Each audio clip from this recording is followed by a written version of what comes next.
morning. Today is March 25th. I hope you're having a wonderful and blessed day.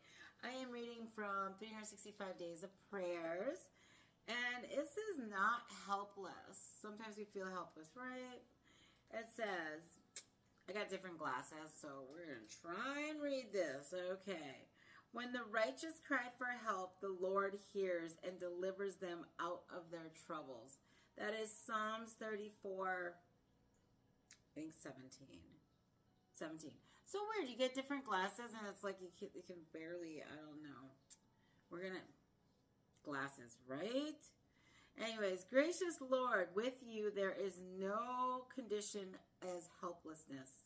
It may take us a while to remember this at times. We work until we're exhausted.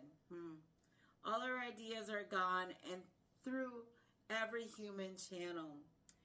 Desolation knocks at the door, but because of you, we don't have to answer.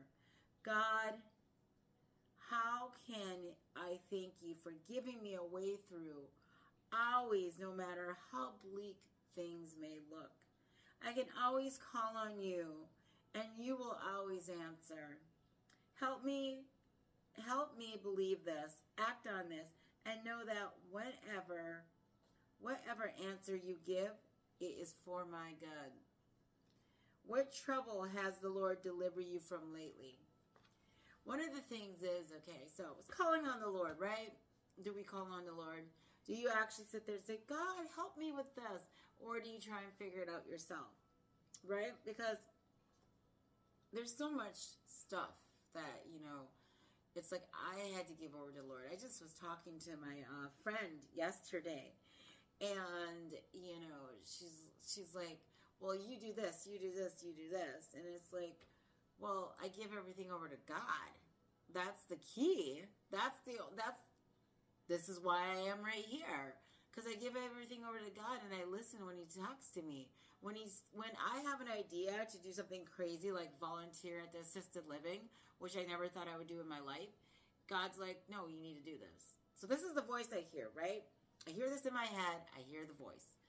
And I question the voice. Now, then I say, okay, would Satan want me to volunteer at assisted living? Is that from Satan or is that from God, right? Because there's only two places it can be from. That's it.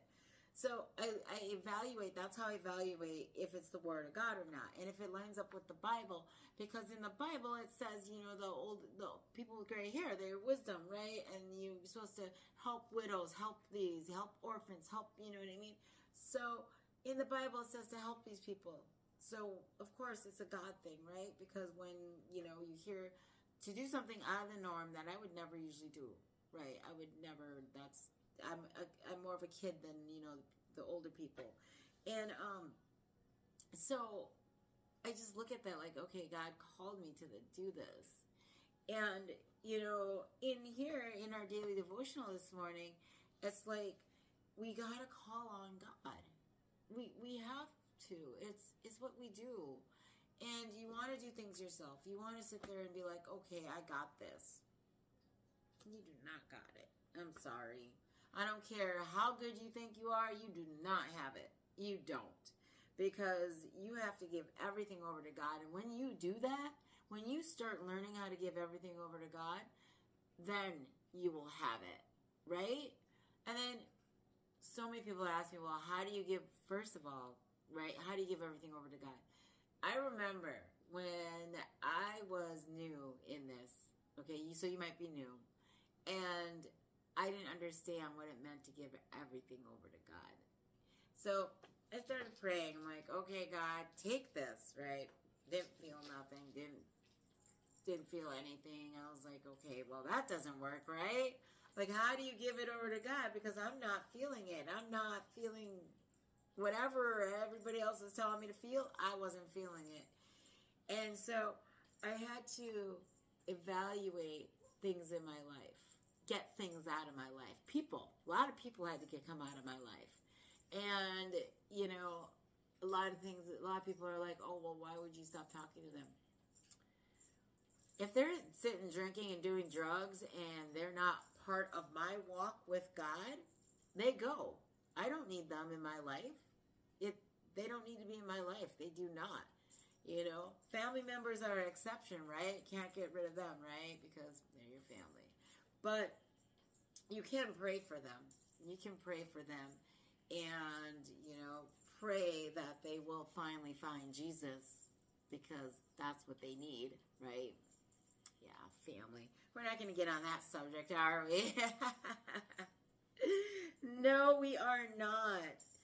But it says, no matter how bleak it may look, God is here for you. He is. He loves you so much. And I love you too. I love you. Have a wonderful and blessed day.